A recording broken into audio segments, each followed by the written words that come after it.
Hello అండి. Welcome to my channel. నేనైతే చాలా రోజులకైతే వీడియో చేశానండి. చాలా బిజీగా ఉన్నానన్నమాట. చూస్తున్నారు, ఇదైతే సైకిల్ స్వామికి వెళ్ళే రూట్ అండి. మేమైతే అక్కడే ఉంటామండి. చాలా ఖాళీగా ఉంది కదా. ఆహ్, ఇక్కడ నుండి మనం స్ట్రెయిట్‌గా వెళ్ళామంటే కాశీ విశ్వనాథ మందిర్ అయితే వస్తుందండి. చూస్తున్నారు కదా. ఇటు నుండి అయితే తిలబడేశ్వర స్వామి గుడి వస్తుందండి. చూస్తున్నారు కదా.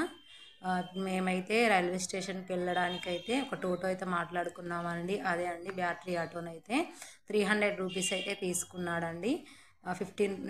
15 మినిట్స్‌కే 300 రూపీస్ అయితే తీసుకున్నాడండి. చూస్తున్నారు కదా. టోటో ఎక్కేసి మేమైతే ఇప్పుడు రైల్వే స్టేషన్‌కి అయితే వెళ్తున్నామండి.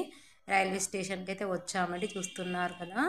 ఇది అయితే బనారస్ రైల్వే స్టేషన్ అండి. చాలా పెద్దగా ఉంది కదా. చాలా చాలా బాగుంది కదా. చాలా జనాలైతే ఉన్నారండి. పాపం అందరూ కుంభకు స్నానానికి అయితే వెళ్ళొచ్చిన వాళ్ళే. ఎక్కడ ప్లేస్ ఉంటే అక్కడైతే పడుకున్నారండి. వచ్చేవాళ్ళు వెళ్ళేవాళ్ళు కూడా.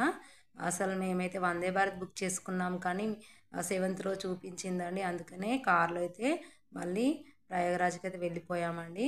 కార్లో దిగేసి మేమైతే ఇక్కడ ఆటోనైతే పట్టుకున్నామండి. ఆటో వాడితే మళ్ళీ 500 తీసుకున్నాడండి.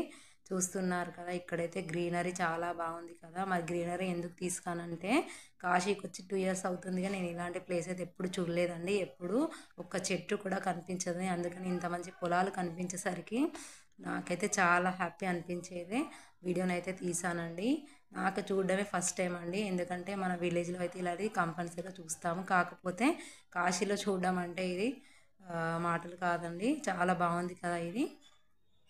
ప్రయాగరాజ్కి వెళ్ళే రూట్లో నేనైతే తీస్తున్నానండి వీడియో. ఈ గ్రామాన్ని దాటేసి ముందుకెళ్ళామంటే మనకు ప్రయాగరాజ్ అయితే వస్తుందండి. చూస్తున్నారా, సేమ్ విలేజ్ లానే ఉంది కదా. చాలా చాలా బాగుంది కదా.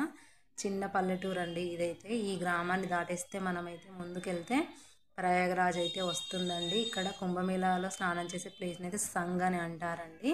త్రివేణి సంఘం కదా. గంగా, యమున, సరస్వతి 3 నదులు కలిసే చోటు కదా. అయితే ముందుకైతే వెళ్తున్నామండి. చాలా చాలా బాగా అనిపించిందండి. మేమైతే ఇప్పుడు చూస్తున్నారు కదా. ఇక్కడైతే మమ్మల్ని ఆటో వాడైతే దించేసాడండి. ప్రయాగరాజ్కి చేరుకున్నామండి. చూస్తున్నారుగా, ట్రాఫిక్ అయితే బాగుందండి. ఇక్కడైతే దిగామండి మేమైతే. చూస్తున్నారుగా, నడుచుకుంటూ వెళ్తున్నాం. మహాకుంభని రాసి ఉంది. చూస్తున్నారు, యోగి ఆదిత్యనాథ్ గారండి. చూసారా, కింద అయితే మోనాలిసా బొమ్మను కూడా పిక్చర్ వేశారండి. నైట్కి స్టార్ అయిపోయింది. ఇక్కడ చూస్తున్నారుగా, ప్రయాగరాజ్ వచ్చిన వాళ్ళందరూ వాటర్ తీసుకెళ్ళడానికి ఆ విధంగా డబ్బాలు అయితే అమ్ముతున్నారండి. చిన్నది 30 రూపీస్, మీడియం సైజ్ అట 60 అట, పెద్ద డబ్బా 100 అట అండి. వీళ్ళ పని బాగుంది కదా. ఇక్కడ చూస్తున్నారు కదా, పువ్వులన్నీ ఒక బోట్, పేపర్ బోట్ అయితే యాత్రికులకు వీలుగా ఉండేటట్టుగా ఇలా చేసి అయితే పెట్టారండి. భలే ఉంది కదా మన ఇండియన్స్ ఐడియా. చూసారు కదా. ఇక్కడ మేమైతే మెల్లగా నడుచుకుంటూ వెళ్తున్నామండి. మాకైతే ఆటో వాడైతే ఓన్లీ 1-2 కిలోమీటర్స్ అమ్మా అని చెప్పాడండి. చూస్తే గూగుల్ మ్యాప్లో అయితే 8 కిలోమీటర్స్ చూపించిందండి. అమ్మో, చాలా చాలా కాళ్ళు అయితే నొప్పులు వచ్చాయండి. చూస్తున్నారు కదా, మేమైతే మెల్లగా నడుచుకుంటూ వెళ్తున్నామండి. మీరైతే చూస్తున్నారుగా, అక్కడ బైక్ నుండి వెళ్తున్నారు చూడారా. వాళ్ళైతే బైక్ సర్వీసింగ్ ఇస్తున్నారండి. అంటే ఒకరికి 300-400 తీసుకొని వాళ్ళనైతే అక్కడ ప్రయాగరాజ్ అయితే దించుతున్నారండి. మేము ఆ 400 సేవ్ చేయడానికి అయితే నడిచామండి. చాలా చాలా కాళ్ళు అయితే నొచ్చాయండి. చూస్తున్నారు కదా, ఇంకా చాలా దూరం ఉందండి. ఇంకా ముందుకు వెళ్ళాలండి. చాలా చాలా 8 కిలోమీటర్స్ అండి. అసలు బైక్ ఎక్కినా అయిపోయేది అనిపించిందండి మాకైతే. రిటర్న్లో వచ్చేటప్పుడు అయితే మేము ఎక్కైతే వచ్చేసామండి. ఇంకా ఎంత నడిచినా చూడ, అక్కడ బ్రిడ్జి కిందే అని చెప్పారండి. కానీ అట్లాంటి బ్రిడ్జిలు అయితే 2-3 వచ్చేసాయండి. ఈ డేరాలు అయితే వేసారు చూసారా, టెంట్ హౌసెస్ ఇవన్నీ ప్రయాగరాజ్లో స్టే అయిన వారి కోసం అయితే వేసారండి. మొత్తం ఖాళీగా ఉందండి.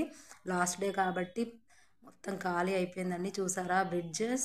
అది బ్రిడ్జ్ దాటేసామండి. మళ్ళీ ఒక బ్రిడ్జ్ చూస్తున్నారు కదా. ఎన్ని బ్రిడ్జ్ దాటినా మాకైతే ఆ త్రివేణి సంగమం రావట్లేదండి. చివరికైతే చాలా 8 కిలోమీటర్స్ నడిచి మా పిల్లలతో సహా నడిచి ఇక్కడికైతే చేరుకున్నామండి. ఇంకొంచెం ముందుకెళ్ళామంటే ప్రయాగరాజ్ని అయితే మనం చూడవచ్చు. త్రివేణి సంగమాన్ని అయితే చూడవచ్చండి. చూస్తున్నారు కదా, అక్కడికైతే చేరుకున్నామండి. తల ప్రాణం తోకకొచ్చేసింది. చూస్తున్నారు కదా ఎంత బాగుందో. ముందు కొంచెం మురిగ్గా ఉన్నా కానీ లోపల మాత్రం వాటర్ చాలా బాగున్నాయండి.